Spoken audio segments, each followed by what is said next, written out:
a courage Olympic champion kayaker. I spent 20 years in this sport, 10 of which I competed as an adult. I retired 3 years ago, but while I was a professional athlete, I also encountered cold therapy and various recovery methods related to cold water countless times.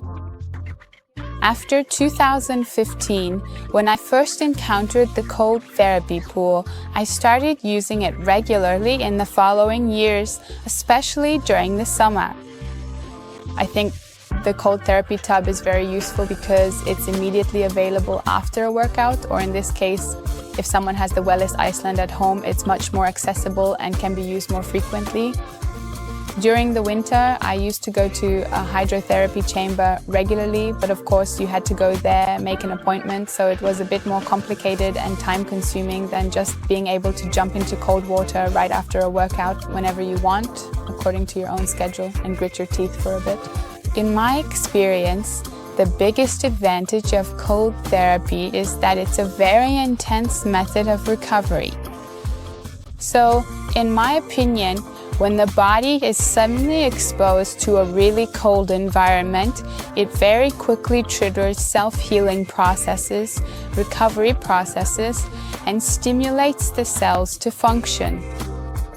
From my personal experience, I could really feel the difference after a very tough lactic acid building workout.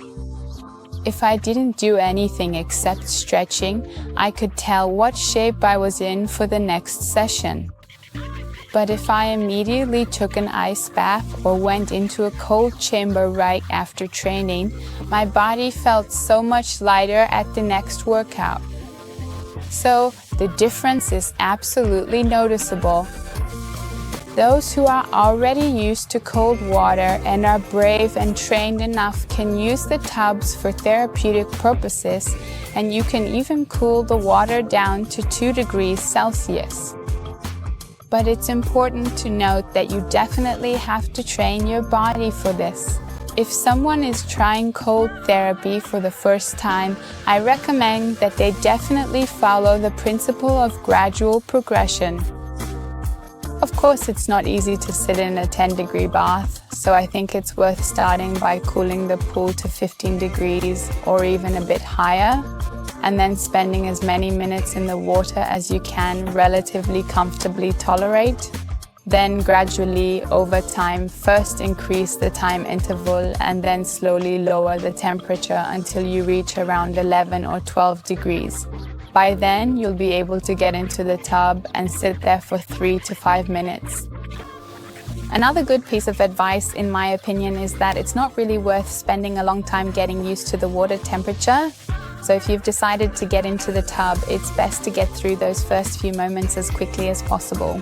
What can really help a lot is using your breathing to calm yourself down. It takes a lot of focus when you're sitting in 10-degree water, so you really have to create very calm moments for yourself. One big advantage of the Wellness Iceland is that my partner and I can use it together, so you don't have to sit alone in the tub.